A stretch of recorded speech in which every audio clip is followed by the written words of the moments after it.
Okay, so good everybody. I'm back. Your favorite lawyer voice back for another video. So this is going to be a unique video. Hindi po ito yung regular video natin. Okay, so pasensya na rin dun sa thumbnail ko. Medyo clickbaity pero wala ganun po para at least merong manood sa video na to. Kasi I know this is different from the regular type of video na ginagawa natin. So baka po walang manood sa inyo. Kaya ginawa ko pong ganun yung thumbnail para at least ma-click po ninyo at mapanood at mapakinggan nyo yung message ko for today. Okay, so for today's video po, may props po tayong gagamitin. Unang-una is may gunting po tayo. Okay? At the reason po kung bakit may gunting tayo today is because may natanggap po tayong regalo from YouTube mismo, from Google, which is this one po. So makikita nyo po, this is an award from YouTube. Okay, so nakatanggap po ako ng email and then yan, napadala po agad ng Google in I believe halos 2 weeks lang. It was actually faster than I expected. Kala ko mas matagal pa. So ang video po natin will be an unboxing of this one because this is a very big accomplishment for me po in my content creation journey. Okay, so buksan po muna natin. Okay, so guntingin po muna natin yung gilid. Di pa po tayo sanay talaga sa unboxing ha. So pasensya na po kung medyo mabagal or ano ba. Hindi rin kasi ako nanonood ng mga unboxing video. So hindi ko talaga alam ano ba yung proper pacing for this kind of video.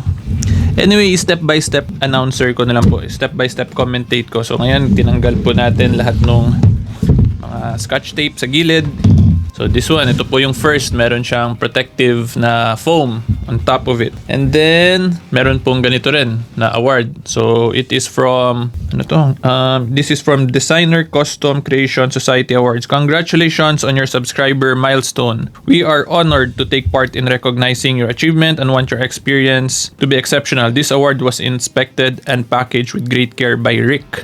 Okay, so thank you, Rick. If your award was damaged during shipping or if you have any questions, please contact us at yung email address. Okay, so ito po yung company basically na nag-prepare nung award na to. So now, meron din po tayong letter from YouTube mismo. Okay, so this is from Neil Mohan, the YouTube CEO. Parehas po pala kami ng pangalan ng CEO ng YouTube. Nagkataon lang yung Neil niya is N-E-A-L. Yung akin kasi is N-E-I-L. Okay, so ito po yan. A message from Neil Mohan po of YouTube, the CEO of YouTube. So basahin po natin. Unang-una po nakalagay dito, do you remember your first subscriber? So yung first subscriber ko po sa YouTube, na-remember ko po yun because that is my good friend who is my uncle. Ang pangalan po ng uncle ko is Ancash, kaya Ank yung tawag ko sa kanya. So thank you very much, Mr. Ancash. If you are watching this, you are my first subscriber, okay? So thank you po. Hindi na ako mag-post sa'yo, Ank, kasi close friends naman tayo eh. So next dito nakalagay, you're 100. Okay, so yung pang 100 ko pong subscriber, di ko na maalala unfortunately. So tingnan ko na lang po yan dun sa analytics and then i-flash ko na lang po sa screen. So thank you rin po to the 100 subscriber kung sino man yung lumabas sa screen.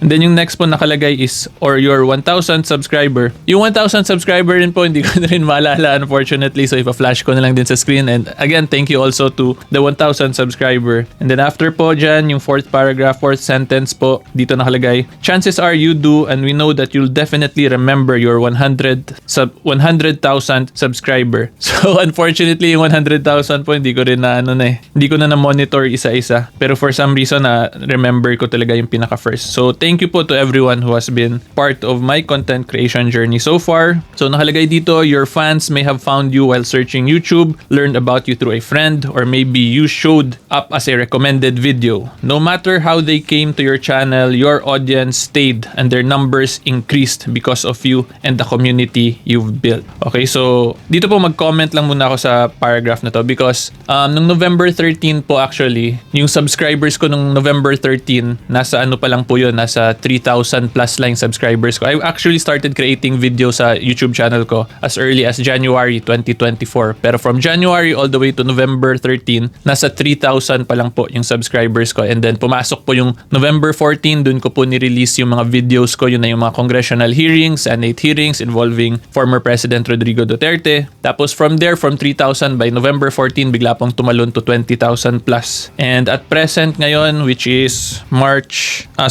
April 2, as of the time I recorded this video, nasa 127,000 plus na po tayo. So a very big jump po from the date November 13. Kaya very memorable din sa akin yung November 13 to 14 na transition. And because of that, I'd like to take this time na po to thank each and every one of you because matagal na po akong may pangarap na maging parang content creator / YouTuber because I believe naman siguro majority of us, since YouTube is a big part na po of our generation, specifically social media. So I'm sure kayo po siguro once in your lifetime naisip nyo rin na gusto nyo maggawa ng content, ganyan-ganyan. So yun po, naisip ko rin yan before personally. Hindi ko lang alam kung ano yung type ng content na gagawin ko. And then I never would have expected na yun, magiging lawyering lang din pala na medyo magkakaroon ng success yung content creation na journey ko. Yung lawyering po kasi i-share ko na lang din, I actually have a love-hate relationship with lawyering kasi I started law school na it was forced upon me by my father and by my older brother. So yun, kaya love-hate relationship until eventually I learned to love it. And then ngayon, alam naman po niya siguro na I'm very passionate already with the legal profession at the present. So yan po yan. Pero anyway, basahin po natin yung next paragraph, okay? So next po dito, we're proud to honor your impressive milestone of reaching 100,000 subscribers with the Silver Creator Award. Congratulations! And then next, we know that you have many more stories to share with your community and we know your fans can't wait for you to amaze them even more with your commitment and creativity. So keep creating, keep building. We can't wait to see what you'll do next and we're here to support you along the way. And who knows, when you reach your million subscriber, yung million medyo malayo pa po yun kasi isipin nyo, that's times 10 from kung nasan tayo ngayon. So, pero we never know kung abot tayo doon, pero dadahan-dahanin lang po natin pa rin, okay? And next, nakalagay po dito, we may just write to you and ask, do you remember your 100,000 subscriber? Yours sincerely, Neil Mohan, YouTube CEO. So, lagi akong tinatanong yung pang 100,000. So, isi-search ko po kayo, Mr. 100,000 subscriber ko. So, para makongratulate ko personally. Anyway, yun po yung letter of ng YouTube directly sa akin. And now,